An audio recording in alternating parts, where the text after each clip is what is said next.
নমস্কার প্রিয় ছাত্রছাত্রী, সবাই ভালো আছো? আজকে দশম শ্রেণী এবং নবাগত যারা নতুন 11-এ ভর্তি হবে বা একাদশ শ্রেণীতে ভর্তি হবে তাদের বায়ুমণ্ডল চ্যাপ্টারের এবং দশম শ্রেণী বায়ুমণ্ডল চ্যাপ্টারের একটা অংশ সমুদ্র স্রোত নিয়ে আজকে দ্বিতীয় ক্লাস আলোচনা করব। অর্থাৎ আগে ক্লাস আলোচনা করেছি সমুদ্র স্রোত কী এবং তার বৈশিষ্ট্য, আর এখন আলোচনা করব সমুদ্র স্রোত সৃষ্টির কারণ। যারা দশম কিংবা একাদশ শ্রেণীতে পড়ছো তাদের জন্য এই ক্লাসটা। যারা গ্র্যাজুয়েশনে আছো তারা ফলো করতে পারো, তবে এখানে অনেক ইনফরমেশান গ্র্যাজুয়েশনের মতন করে দেওয়া হয়নি। যদি গ্র্যাজুয়েশনের জন্য আমি বা ইউজির জন্য যদি করতাম তাহলে হয়তো আরও একটু ইনফরমেশান দিতাম, কিন্তু দেইনি। এই কারণে শুধুমাত্র একাদশ আর দশমের কথা ভেবেই করেছি, কারণ তাদের বেশি লোড হয়ে যাবে বলে দেওয়া হয়নি। যারা জিওগ্রাফাররা আমার লাইভ দেখেন কিংবা যারা ইউজি কমপ্লিট করেছেন বা পিজিতে পড়ছেন, যারা দেখছো তোমরা কিন্তু বা আপনারা কিন্তু ভাববেন না এটা গ্র্যাজুয়েশনের জন্য বোধহয় অনেক ইনফরমেশন কম দিল। আমি কিন্তু জাস্ট মনে রাখবেন একাদশ এবং দশমের জন্য করছি। Thank you. শুরু করছি আজকে সমুদ্র স্রোত সৃষ্টির কারণ। আজকে যে বিষয়টাতে আমরা এসছি, যে সমুদ্র স্রোত কীভাবে সৃষ্টি হয় সেটা নিয়ে আলোচনা করার জন্য। সমুদ্র মানেই বুঝতে পারছো যে একটা জলরাশির গল্প, যেখানে জল এক জায়গা থেকে অন্য জায়গায় যায় বা এক জায়গা থেকে জল অন্য জায়গায় আসে, যাই হোক না কেন। তাই সমুদ্র স্রোত সৃষ্টিতে এই যে স্রোতটা সৃষ্টি হয় এক জায়গা থেকে অন্য জায়গায় যে জল যাচ্ছে, এই স্রোত সৃষ্টিতে বিভিন্ন উপাদান, বিভিন্ন ফ্যাক্টরস বা বিভিন্ন নিয়ন্ত্রক কিন্তু সাহায্য করে। স্রোতটা শুধুমাত্র কোনো একটি উপাদানের সাহায্যে সৃষ্টি হয় না, বা কোনো একটি উপাদানের সহযোগিতা যে স্রোত পুরোটাই নিয়ন্ত্রিত হয় তাও নয়। বিভিন্ন উপাদান একসাথে মিলেমিশে কিন্তু ক্রিয়া প্রতিক্রিয়ার মাধ্যমে স্রোত সৃষ্টি হয়। যাই হোক, স্রোত সৃষ্টিতে আমরা যেমন বায়ুমণ্ডলীয় কিছু উপাদানের ভূমিকা দেখব, স্রোত সৃষ্টিতে যেমন পৃথিবীর নিজস্ব প্রকৃতির কিছু ভূমিকা দেখব, স্রোত সৃষ্টিতে জলের অর্থাৎ সমুদ্রের জলের কিছু বৈশিষ্ট্য দেখব যে ওরা স্রোত সৃষ্টিতে সাহায্য করছে। বিভিন্ন দিক থেকে যদি আমরা ভাবি, বিভিন্ন উপাদান এসে স্রোতকে কিন্তু সৃষ্টি করে। তো স্রোত সৃষ্টির আমরা যদি উপাদানগুলোকে বা নিয়ন্ত্রকগুলোকে আমরা বা কারণগুলোকে আমরা শ্রেণীভাগ করি, তাহলে একটা ছকের দিকে তাকাবো। কি দেখছি যে সমুদ্র স্রোত সৃষ্টির কারণ, causes of ocean currents. Causes মানে কারণ, অফ ওশেন কারেন্ট মানে সমুদ্র স্রোত। সেখানে দেখতে পাচ্ছি origin related cost. Origin related cost মানে উৎপত্তিগত কারণ। 2 নম্বর রয়েছে direction modified cost. Direction modified cost মানে দিক বিক্ষেপকারী বা দিক পরিবর্তনকারী বা দিক পরিবর্ধনকারী কারণসমূহ। তো এখানে কারণ রয়েছে দিক পরিবর্তনের জন্য কিছু, আর এখানে রয়েছে স্রোত সৃষ্টি বা উৎপত্তির কারণ।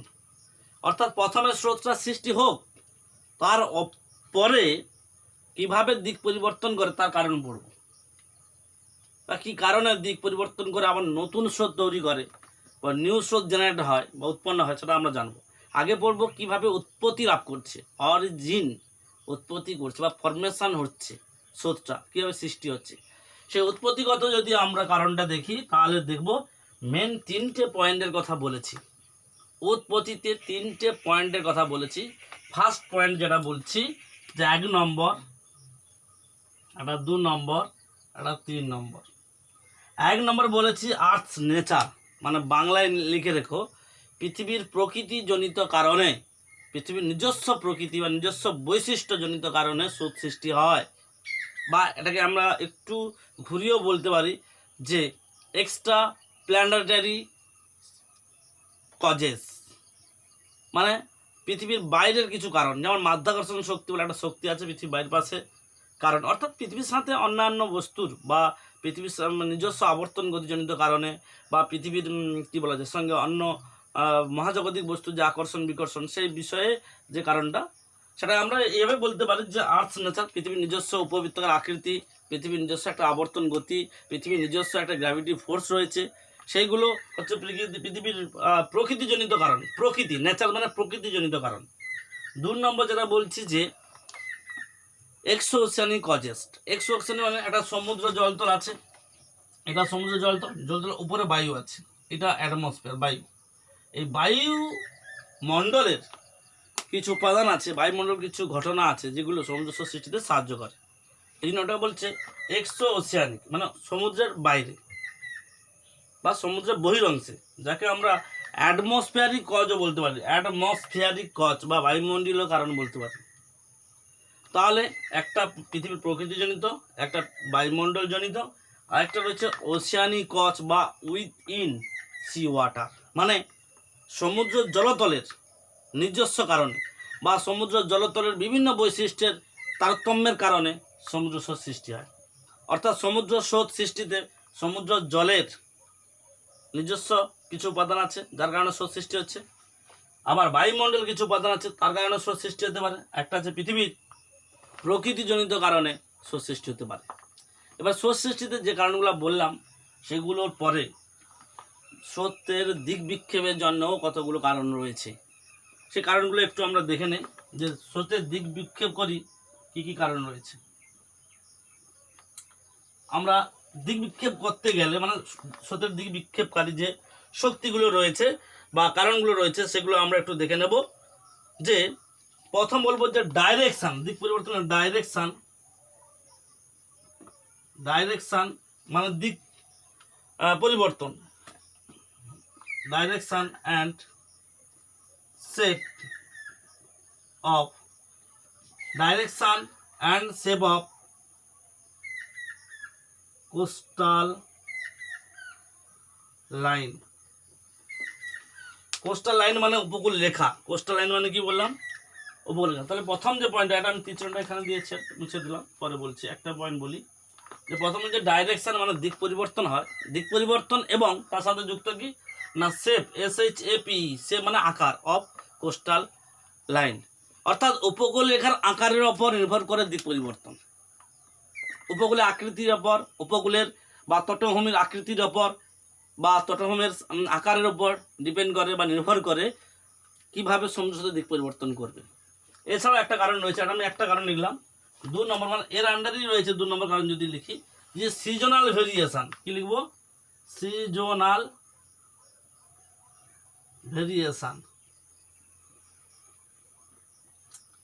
সিজনাল ভেরিয়েশন মানে ঋতুগত পার্থক্য, ঋতুগত বৈচিত্র্য বা ঋতুগত তারতম্য জনিত কারণে স্রোতের দিক বিক্ষেপ ঘটে, আমরা জানব।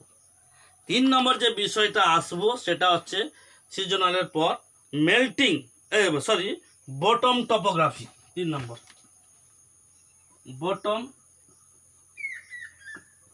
টপোগ্রাফি।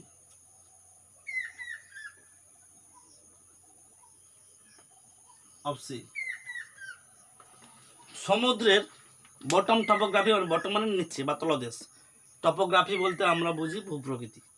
অবশ্যই সমুদ্রের তলদেশের, মানে সমুদ্রের বা ওশিয়ান, সমুদ্র বা মহাসাগরের তলদেশে ভূপ্রকৃতির ওপরেও বা তলদেশে কী পরিমাণ শৈলশিলা রয়েছে, কতটা উঁচু শৈলশিলা রয়েছে তার উপরে কিন্তু, মানে সমুদ্রের নিচে শৈলশিলা থাকে, মানে উঁচু পাহাড় থাকে, শৈলশিলা থাকে, দ্বীপ থাকে, যাই হোক সমুদ্রের তলদেশের সেই শৈলশিলা হোক, যাই ভূপ্রকৃতির উপর নির্ভর করে কিন্তু সমুদ্র স্রোতের দিক পরিবর্তন। বোঝা গেল? দেখ এই 3টে কারণ আমি বললাম। 1 বললাম direction and shape of coastal line, 2 নম্বর সিজনাল ভেরিয়েশন, 3 নম্বর বটম টপোগ্রাফি অফ সি বা ওশিয়ান। 3টে কারণ। এবারে যে কারণ আমি ডাইরেকশন মডিফাইড কজটা আমি আলোচনা মানে বলে দিলাম।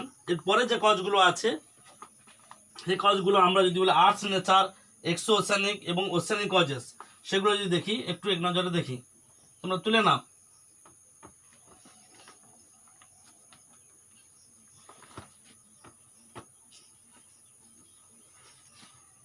প্রথম যদি আর্থ নেচার দেখি, আর্থ মানে আমি 1 নম্বর পয়েন্ট দিয়েছিলাম আর্থ নেচার। তার 2টো কারণ রয়েছে। তার রয়েছে কটা কারণ? 2টো। এটা 1 নম্বর পয়েন্ট আর্থ নেচার, তার 2টো কারণ। 1, gravitational force of earth, gravitational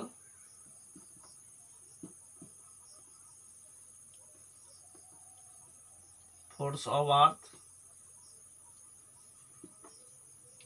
gravitational force of the earth মানে পৃথিবীর কি বললাম যে গ্র্যাভিটেশনাল ফোর্স মানে মাধ্যাকর্ষণ শক্তি, বলে বাংলায় লিখে দেখো, যে পৃথিবীর প্রকৃতিতে দুটো পয়েন্ট বলবো, একটা হচ্ছে পৃথিবীর মাধ্যাকর্ষণ শক্তি সমস্যা সৃষ্টি তৈরিতে সাহায্য করে, 2 নম্বর বলবো ডিফ্লেকশন, 2 নম্বর কি বলবো deflection force by earth rotation, এটা লিখবো নিচে, ডিফ্লেকশন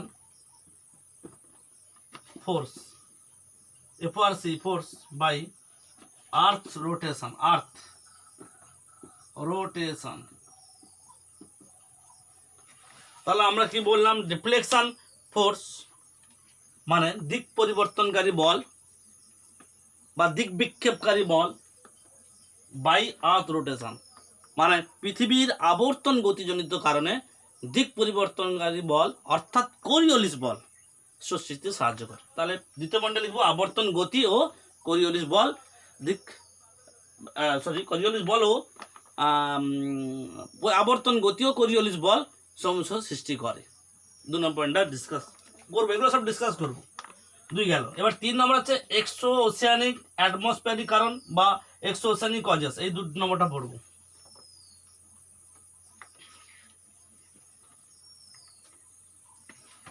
2 নম্বরটা যদি আমি পড়ি তাহলে এক্সো বা এক্স ওসিয়ানিক কজ, যেটা অ্যাটমসফিয়ারিক কারণ বলি, তার আন্ডারে অনেকগুলো কারণ রয়েছে, অর্থাৎ বায়ুমণ্ডলে, মানে যেটাকে আমরা বলছি যে ধরো এটা যদি সমুদ্র ভাবি, এটা বায়ুমণ্ডল, বায়ুমণ্ডল তো সমুদ্র জলতলের সাথে লেগে রয়েছে, সমুদ্রের জলতল বা পুকুরের জলতল আছে, তার সাথে বায়ুমণ্ডল লেগে রয়েছে। বায়ুমণ্ডল যেমন গতি হয় সমুদ্রের জলতল বা পুকুরের জলতলও তবে সেইভাবে গতি হয়, দেখবে ঝড়ের সময় বা প্রবল বাতাস হলে দেখবে এক জায়গায় তো অন্য জায়গায় জলের একটা বেশ প্রবাহ দেখা যাচ্ছে।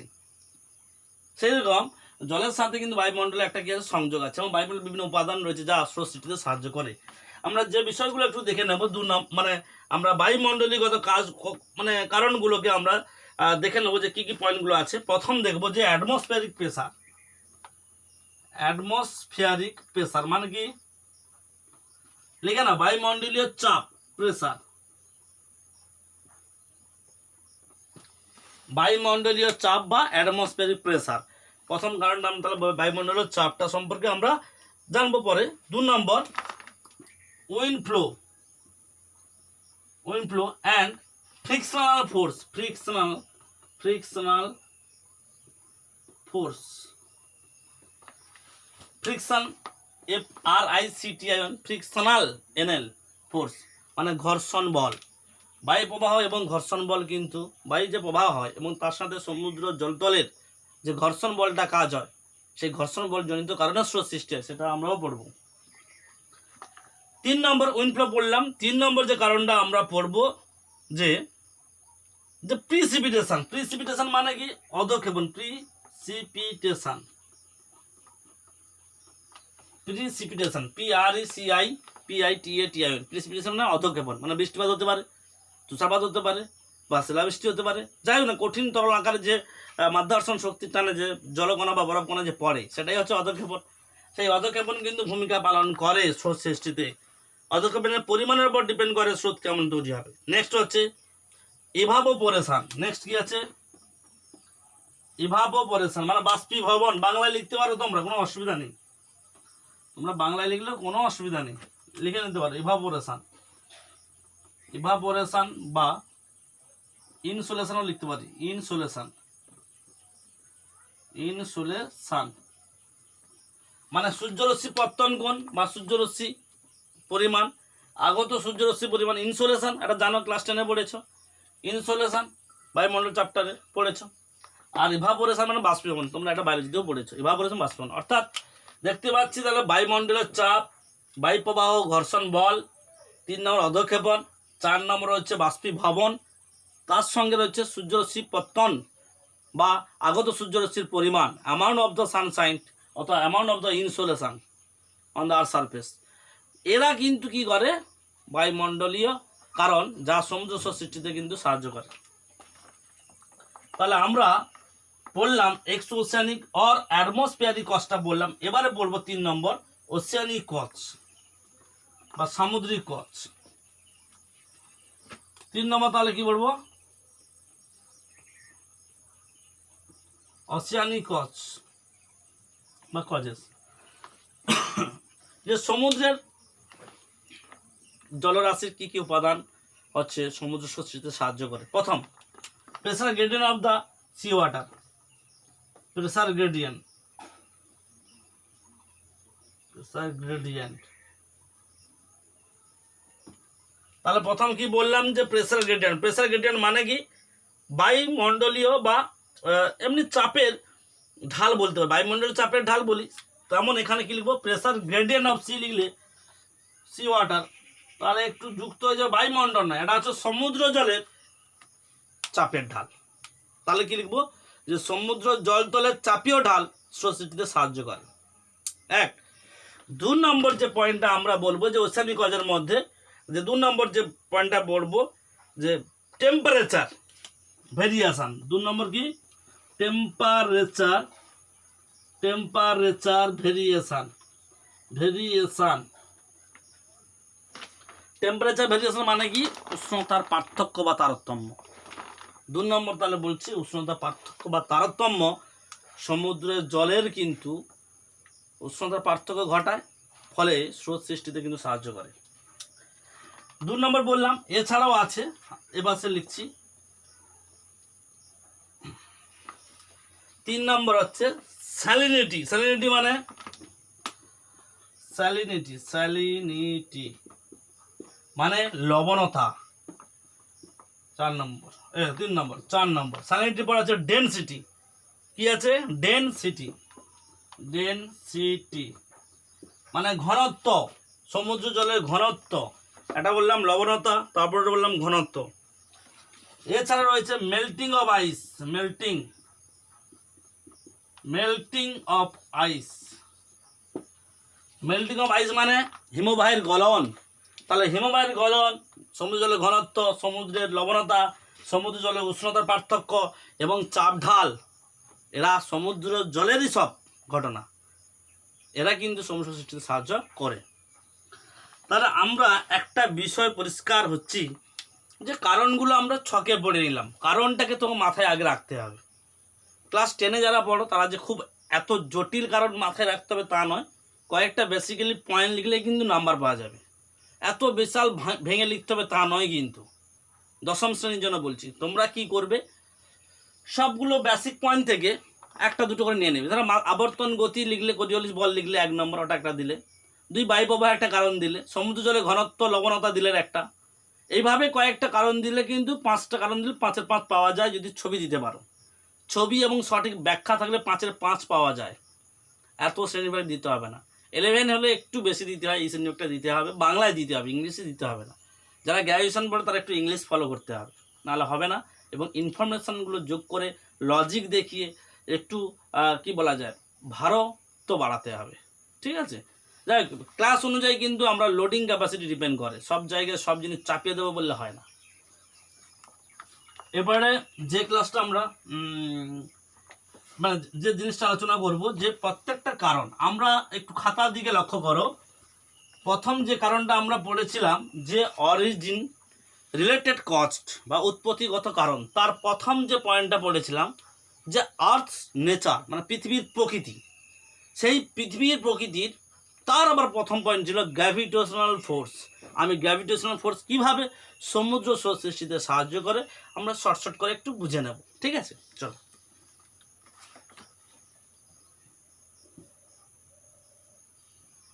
গ্র্যাভিটেশনাল ফোর্স জি দিয়ে প্রকাশ করা হয়, ছোট হাতের জি দিয়ে।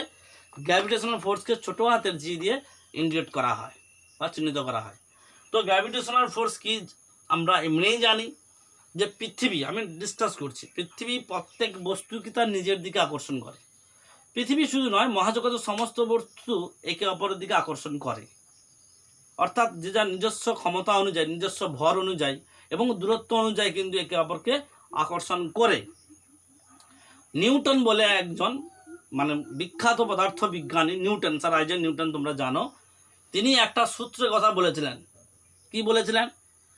সূত্রটা ভালো করে মনে রাখো যে দুটো বস্তুর মধ্যে আকর্ষণ বল দুটো বস্তুর মধ্যে আকর্ষণ বল বা অভিকর্ষ বল কি হবে না বস্তু দুটির ভরের গুণফলের সমানুপাতিক, অর্থাৎ আকর্ষণ বল বা জি ফোর্স কি হবে না বস্তু দুটি ভরের M1 আর M2 দুটো বস্তু তার ভরের গুণফলের সমানুপাতিক।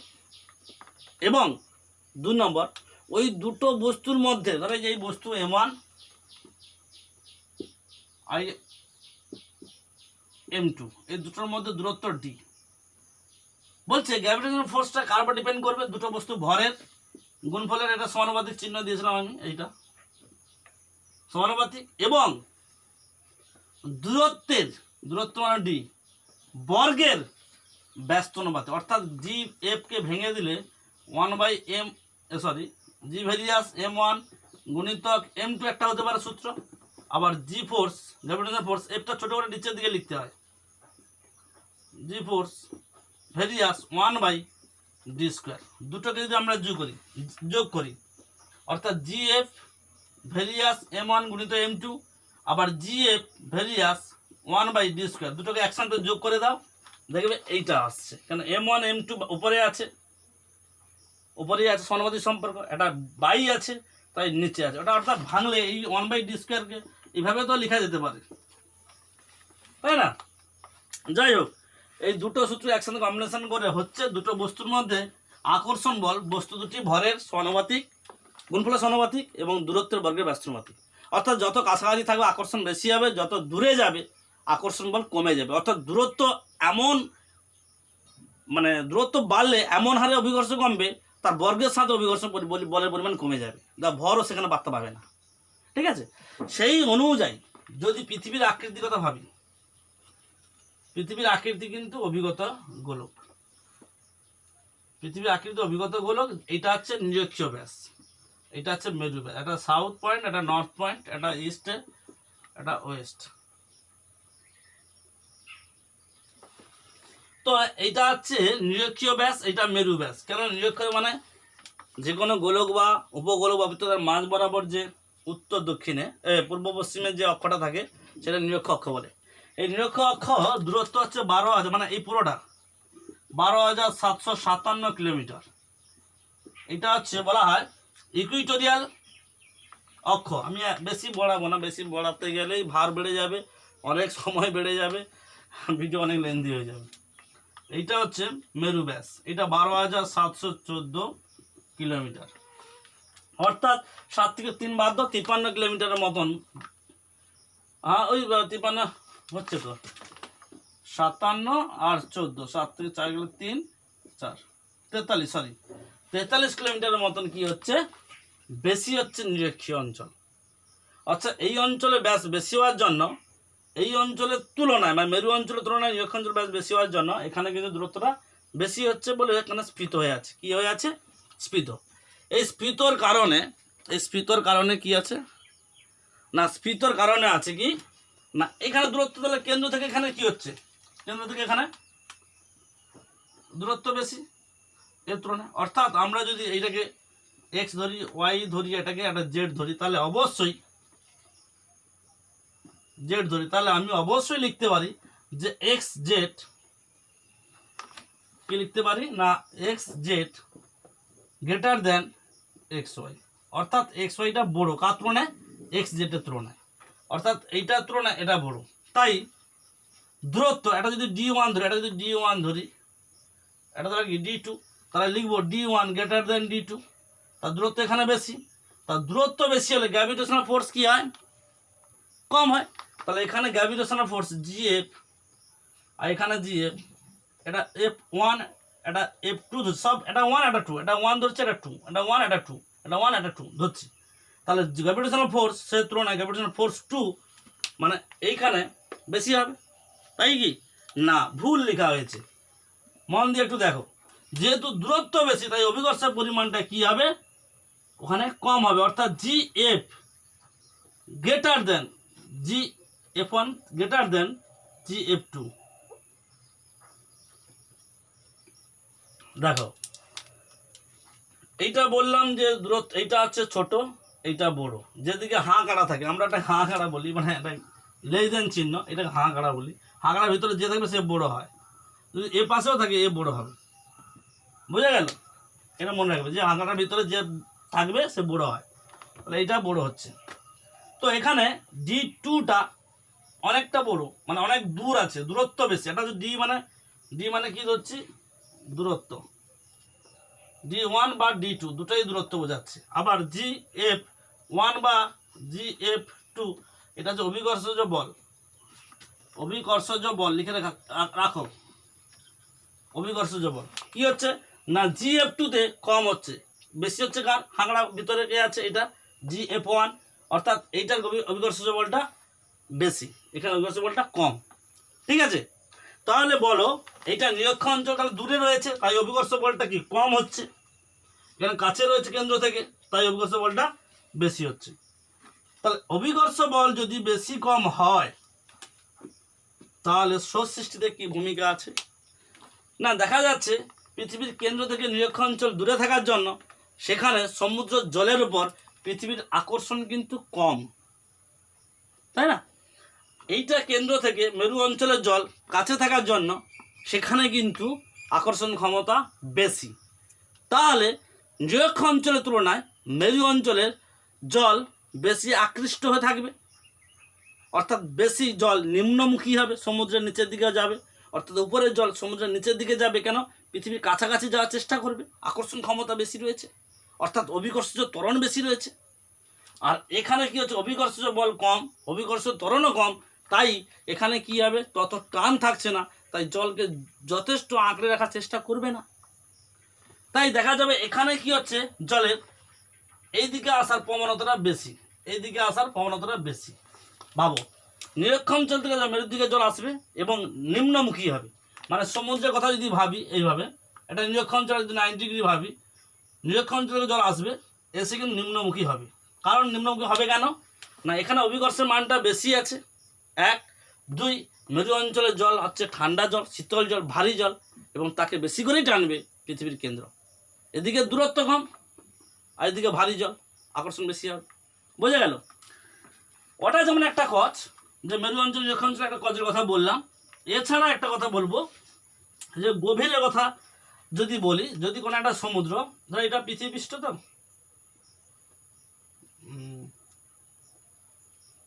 পৃথিবীপৃষ্ঠ, তাহলে এর উপরে আমার জলতল রয়েছে, ধরো জলতল এইভাবে জলতল রয়েছে, সাপোজ বললাম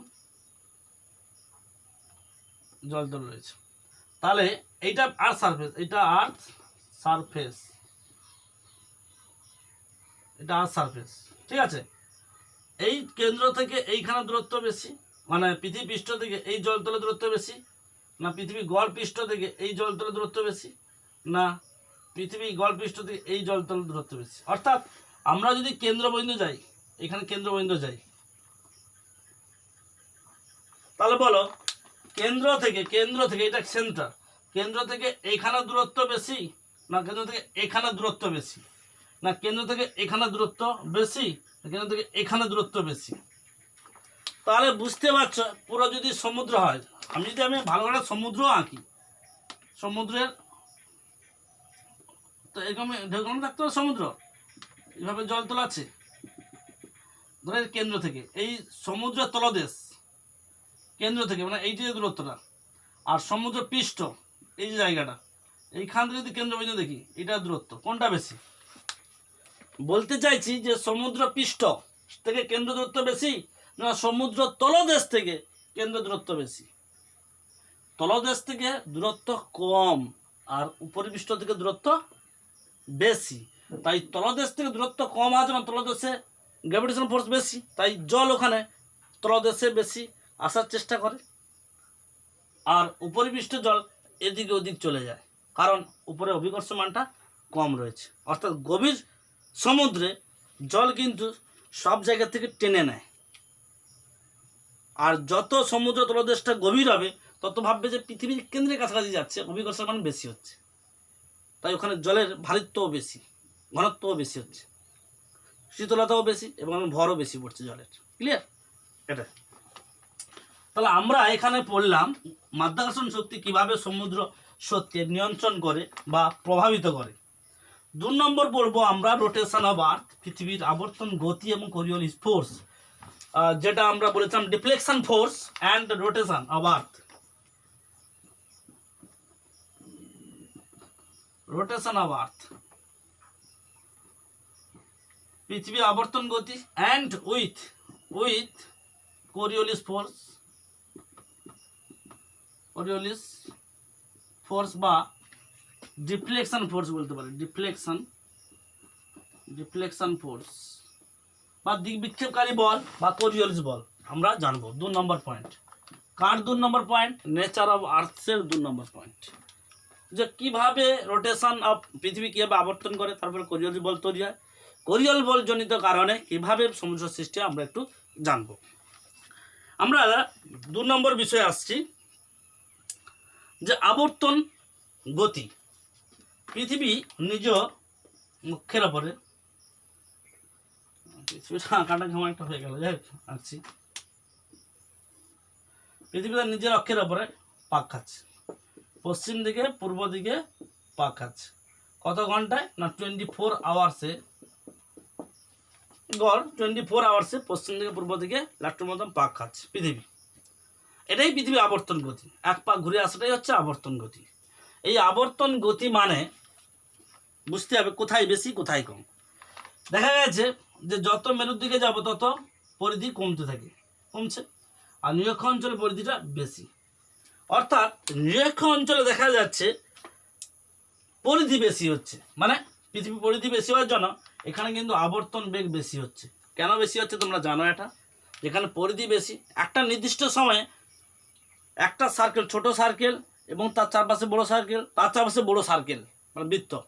ছোট সার্কেলে যে আছে তাকে বলা হয়েছে 1 মিনিটে একবার ঘোরো, যে বড় সার্কেলে দূরে আছে তাকে বলা হয়েছে 1 মিনিটে একবার ঘোরো। কাকে স্পিড বাড়াতে হবে? সময় তো নির্দিষ্ট, যে বড় সাইকেলের থেকে যথেষ্ট স্পিড বাড়াতে হবে ওই সময় আসতে গেলে, আর যে ছোট সাইকেলে আছে সে কি আস্তে আস্তে গুটি পায়ে চারধারে ঘুরে নেবে, কারণ তার সার্কেলটা ছোট, মানে পরিধি ছোট, আর সময়টা 1 মিনিট, আর তার সময়টা 1 মিনিট, বাট সার্কেলটা অনেক বড়।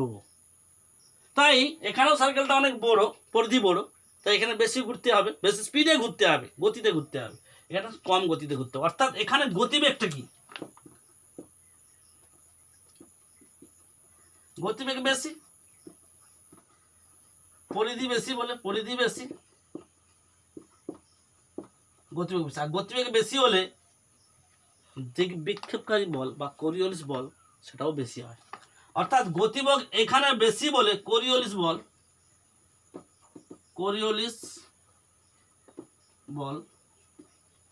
বেশি, কিন্তু মানটা 0। নিরক্ষ অঞ্চলের মান কত? 0। কেন? সাইন 0-র মান 0, এটা মনে রাখতে হবে। এখানে কোরিওলিস বল মান বের করতে একটা সূত্র আছে, যেখানে সাইন 0 বলে একটা অক্ষাংশ ভ্যালু 0 ডিগ্রি সাইন পড়বে, পরে সাইন থিটা পড়ে, থিটার জায়গায় যখন 0 ডিগ্রি দিয়ে দিই অক্ষাংশ, মানে নিরক্ষরেখা দিয়ে দিই, তখন কিন্তু ভ্যালু বেঁধে যায় 0। এখানে মান 0 হতে পারে, কিন্তু কোরিওলিস বলের প্রভাব সর্বাধিক, যেহেতু এখানে কোরিওলিস বল বেশি প্রভাব বিস্তার করছে, কারণ গতিবেগ বেশি। একটা বস্তু, গতিশীল বস্তু, সেটা স্রোত হতে পারে, বায়ু প্রবাহ হতে পারে, ঢিল ছোড়া হতে পারে, গুলি করা হতে পারে, অর্থাৎ গুলি, ঢিল ছোড়া, এরোপ্লেন, যে কোনো গতিশীল বস্তু পৃথিবীর পৃষ্ঠের উপর দিয়ে যত দ্রুত গতিতে ছুটবে তত তার দিক পরিবর্তন হওয়ার ক্ষমতা বেশি হবে, বা দিক পরিবর্তন দ্রুত গতিতে হবে। অর্থাৎ যে বস্তু যত দ্রুত গতিতে ছুটবে তার দিক পরিবর্তন কী হবে? দ্রুত হবে, অর্থাৎ তাড়াতাড়ি দিক পরিবর্তন হবে। যার স্লো, গতি ধীর, তার দিক পরিবর্তন আস্তে আস্তে হবে। বোঝা গেল? তাই এখানে কি হয়েছে? আবর্তন বেশি, পরিধি বেশি, কোরিওলিস বলের মান বেশি, তাই দিক বিক্ষেপ বেশি। কার? সেটা যে কোনো গতিশীল বস্তু। আমি স্রোতের কথা যদি ভাবি তাহলে স্রোতের দিক বিক্ষেপ বলবো, স্রোতের দিক বিক্ষেপটা এই অঞ্চলে বেশি। ঠিক আছে? যত মেরুর দিকে যাব, একই প্রিন্সিপালকে কাজে লাগিয়ে, নীতি কাজে লাগিয়ে যত মেরুর দিকে যাব, উত্তর বা দক্ষিণ দিকে, তত দেখবো পরিধি কমতে থাকবে, অর্থাৎ আবর্তন বেগ কমতে থাকবে, অর্থাৎ কোরিওলিস বলের প্রভাবটা কমতে থাকবে, কিন্তু কোরিওলিস মানের পরিমাণটা বাড়বে। একবারে 90-তে, যেটা সাইন 90, সাইন থিটা বলি, একবারে মেরুতে সাইন থিটার জায়গায় কত বসে সাইন 90 ডিগ্রি, যার ভ্যালু 1 এখানে, অর্থাৎ এখানে ভ্যালু হচ্ছে 1 আর এখানে ভ্যালু হচ্ছে কি 0। অর্থাৎ এইভাবে বের করার একটা সূত্র আছে, আমি এখানে ডিসকাস করছি না। সেটা 1 হয় মেরুতে, কি হয় 1 হয় কোরিওলিস বলের মান, কিন্তু প্রভাব নেই একবারে মেরুবিন্দুতে, একবার প্রভাব নেই। ঠিক আছে, তো মেরুবিন্দুতে কোরিওলিস বলের প্রভাব কম, কোরিওলিস বলের মান 1 বেশি, তাই সেখানে কি দেখা যাচ্ছে না দিক বিক্ষেপ হচ্ছে না, বেশি হচ্ছে কোথায় নিরক্ষ অঞ্চলে।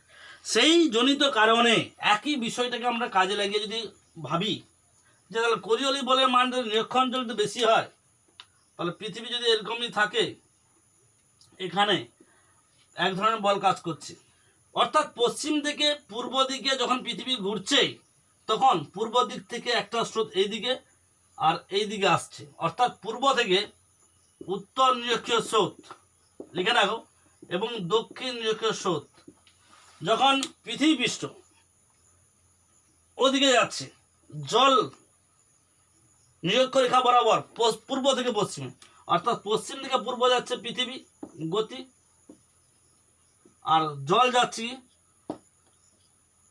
পূর্ব থেকে পশ্চিমে, এটা স্রোত যাচ্ছে, অর্থাৎ পূর্ব থেকে পশ্চিমে একটা জলের স্রোত দেখা দিচ্ছে, যার নাম হচ্ছে এটা উত্তর নিরক্ষীয় স্রোত, এটা দক্ষিণ নিরক্ষীয় স্রোত। তাহলে এইদিকে যদি জল আসে, এইদিকে যদি জল আসে, এটা নিরক্ষরেখা 0 ডিগ্রি, তাহলে এটি উল্টোমুখী একটা স্রোত ওই গতির জন্য, কোন গতির জন্য আবর্তন গতির জন্য, কোরিওলিস আবর্তন গতির জন্য একটা উল্টোমুখী স্রোত দেখা যাচ্ছে, তার নাম হচ্ছে কি নিরক্ষীয় প্রতিস্রোত।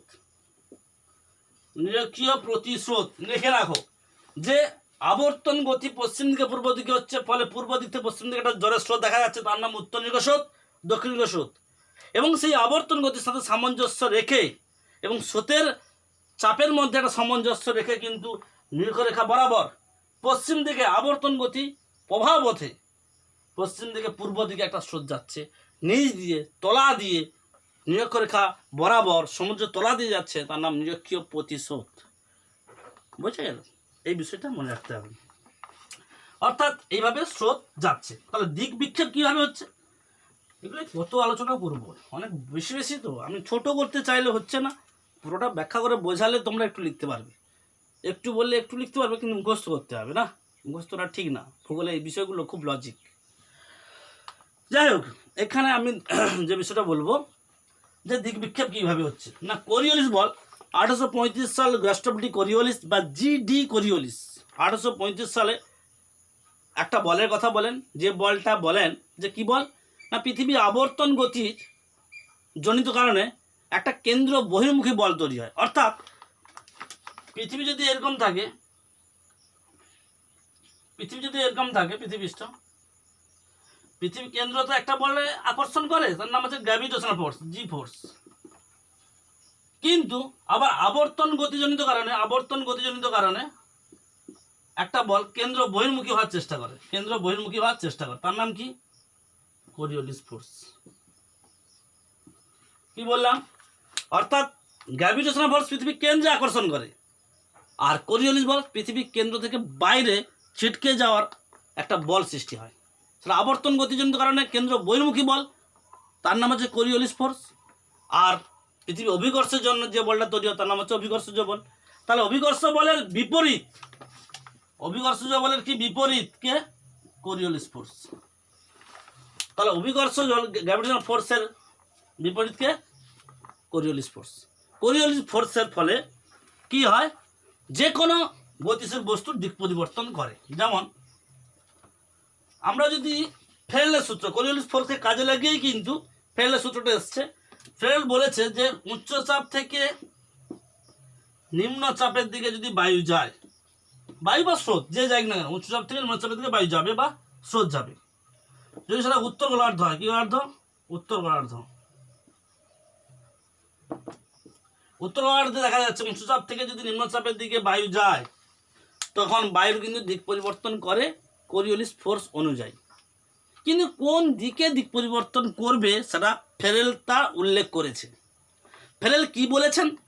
বলেছেন উচ্চচাপ থেকে নিম্নচাপের দিকে বায়ু যাওয়ার সময়, ধরো উচ্চচাপ উপরে মাথার উপরে আছে, আমার কথা ভাবো, উপরে আমি কিন্তু এঁকেছি, আমি ম্যাপে মানে এই বোর্ডটা উপরে উচ্চচাপ এঁকেছি, নিচে নিম্নচাপ, আমার মাথা উচ্চচাপ, উচ্চচাপ থেকে নিম্নচাপের দিকে বায়ু যাওয়ার সময় মানে নিচের দিকে যাচ্ছে বায়ু, আমার মাথার সাপেক্ষে ভাবি নিচের দিকে যাচ্ছে, তো ডান দিক মানে এই দিকটা, অর্থাৎ কোরিওলিস ফোর্স কাজ করছে 90 ডিগ্রি অ্যাঙ্গেলে, অর্থাৎ যে পরিমাণে বায়ুটা এদিকে আসার কথা চাপ ঢাল অনুযায়ী, মানে এই উচ্চচাপ আর নিম্নচাপ এই চাপ ঢাল তৈরি হয়েছে অনুযায়ী বায়ু যাওয়ার কথা, সেই বায়ু যাওয়ার পথে 90 ডিগ্রি অ্যাঙ্গেলে কে কাজ করে? কোরিওলিস ফোর্স কাজ করে। পৃথিবী আবর্তনজনিত কারণে যে বলটা তৈরি হয় তার নামই কোরিওলিস ফোর্স। সেই কোরিওলিস ফোর্স জনিত কারণে বায়ুর চাপ ঢাল জনিত কারণে যে বায়ুটা যাচ্ছিল তার উপরে কিন্তু প্রভাব বিস্তার করে দিল কে? Coriolis force, CF. আর এটা হচ্ছে প্রেসার গ্রেডিয়েন্ট, পিজি। ঠিক আছে, তাহলে প্রেসার গ্রেডিয়েন্টের উপরে কোরিওলিস ফোর্স কাজ করেছে। তখন বায়ুটা উচ্চচাপ থেকে নিম্নচাপে যাওয়ার সময় কোন দিকে বাঁকবে? ডান দিক। ডান দিক মানে উচ্চচাপ হয়েছে উপরে আর নিম্নচাপ নিচ্ছে, তার ডান দিকে এই দিক, এই দিক ডান দিক, এইটা বাম দিক, ডান দিকে বেঁকে যাবে। অর্থাৎ চেষ্টা করবে যাওয়ার কিন্তু পাচ্ছে না, বেঁকে যাচ্ছে, যাচ্ছে কিন্তু যাচ্ছে, মানে ওই দিকে যাওয়ার চেষ্টা করছিল কিন্তু তাকে এমন ঠেলা দিচ্ছে সে আস্তে আস্তে আস্তে আস্তে আস্তে আস্তে আস্তে বক্রতা হয়ে যাবে, এবং যখন একেবারে 90 অ্যাঙ্গেল হয়ে যায় তখন তাকে আমরা জিওস্ট্রফিক বায়ু বলি, সেটা পরে জানাবো। যাই হোক, তাহলে উচ্চচাপ থেকে নিম্নচাপের দিকে বায়ু বা স্রোত যাওয়ার সময় উত্তর গোলার্ধের ডান দিক মানে এই দিকে বেঁকে যায়, বোঝা গেল। আবার যদি দক্ষিণ গোলার্ধ হয়,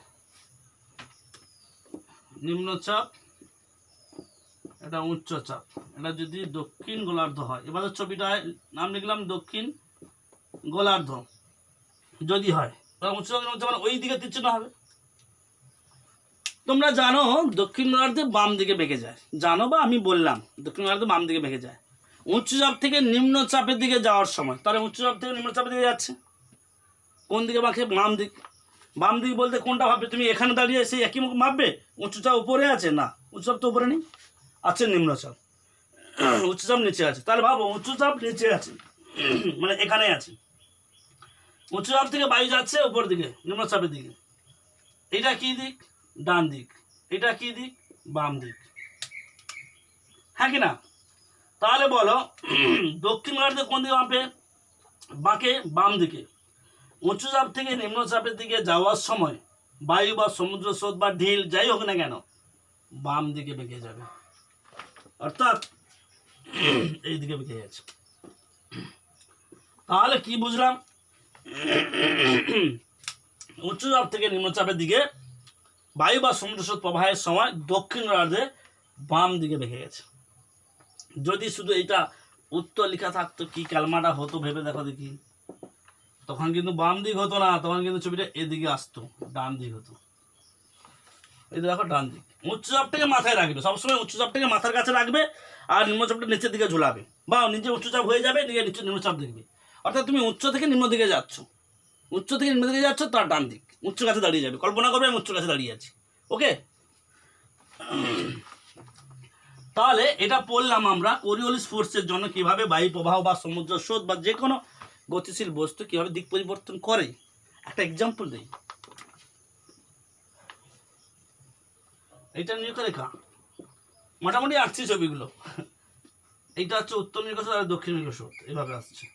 এটা উত্তর পূর্ব আয়ন বায়ু, এটা দক্ষিণ পূর্ব আয়ন বায়ু ছিল, এটা উত্তর পূর্ব আয়ন বায়ু, জানো এটা এটা উত্তর পূর্ব আয়ন বায়ু, এটা দক্ষিণ পূর্ব আয়ন বায়ু, এটা মকর থেকে আসছিল, কর্কট থেকে আসছিল, তাই তো 23.5 ডিগ্রি থেকে সব বোঝাতে গেলে চাপ হয়ে যায়। কর্কট থেকে মকর থেকে আসছিল, এটা উত্তর পূর্ব, এটা দক্ষিণ পূর্ব আয়ন বায়ু, এটা এসে নাম হচ্ছে দক্ষিণ নিরক্ষীয় স্রোত, এটা হচ্ছে উত্তর নিরক্ষীয় স্রোত।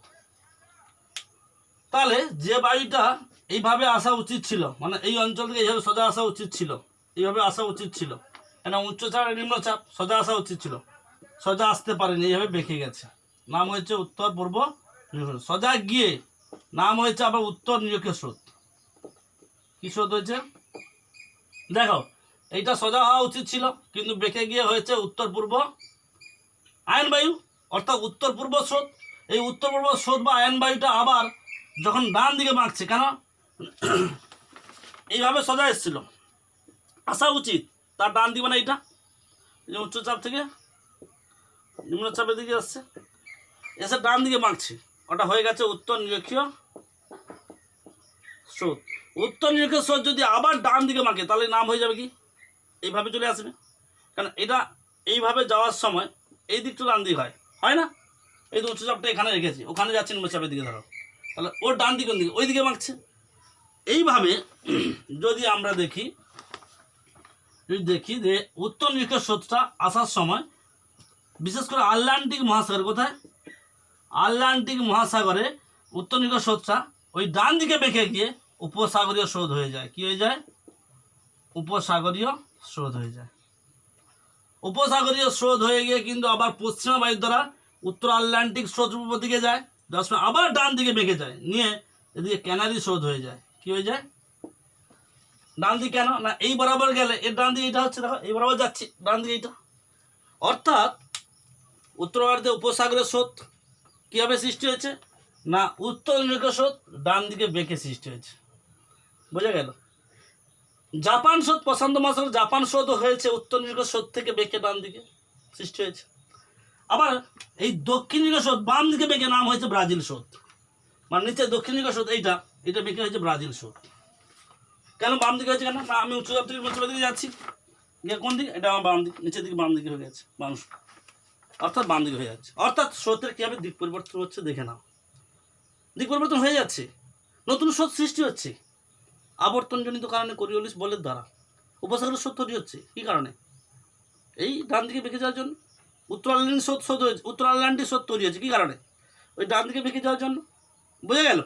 তাহলে এখান থেকে একটা বুঝতে পারছো যে বায়ু প্রবাহ তো ভূমিকা আছে, ছাড়লাম যে বায়ু প্রবাহ বলছে, বায়ু সমুদ্র স্রোতের দিক পরিবর্তনের ক্ষেত্রে বা নতুন স্রোত সৃষ্টিতে বা নতুন বায়ুর নামকরণের ক্ষেত্রে বা নতুন বায়ু সৃষ্টিতে দেখা যাচ্ছে আবর্তন গতির ফলে সৃষ্ট কোরিওলিস বলের ভূমিকা রয়েছে। তাহলে আমরা এখন পড়লাম কোরিওলিস বলের প্রভাব। এবারে যে বিষয়টা আমরা পড়ব যে পৃথিবীর প্রকৃতি নিয়ে বা পৃথিবীর প্রকৃতি সংক্রান্ত কারণ নিয়ে আমরা বললাম সমুদ্র স্রোত কীভাবে সৃষ্টি হয়। এরপরে যে বিষয়টা পড়ব সেটা হচ্ছে ওসিয়ানিক কজেস বা বায়ুমণ্ডলীয় কারণ। আমরা পরবর্তী ভিডিওতে বায়ুমণ্ডলীয় কারণটা আলোচনা করব এবং পরবর্তী কারণগুলো আমরা আলোচনা করব। আমরা প্রথম কারণটা আলোচনা করলাম, যেটা 1 নম্বর বলেছিলাম, খাতার দিকে তাকিয়ে দেখবে, পৃথিবীর প্রকৃতি জনিত কারণ 1 মাধ্যাকর্ষণ, 2 আবর্তন গতি বললাম। নেক্সট যে কারণটা রয়েছে বায়ুমণ্ডলীয় কারণ, আরেকটা কারণ রয়েছে সমুদ্র জলতল বা সমুদ্র জলের অভ্যন্তরীণ কারণ। সেই দুটো কারণ আমরা পরবর্তী ভিডিওতে আলোচনা করব। চোখ রেখো মিশন জিওগ্রাফি ইন্ডিয়া পেজে এবং আমার ভূগোল দিশারি ইউটিউব চ্যানেলে। থ্যাংক ইউ, সবাই ভালো থেকো।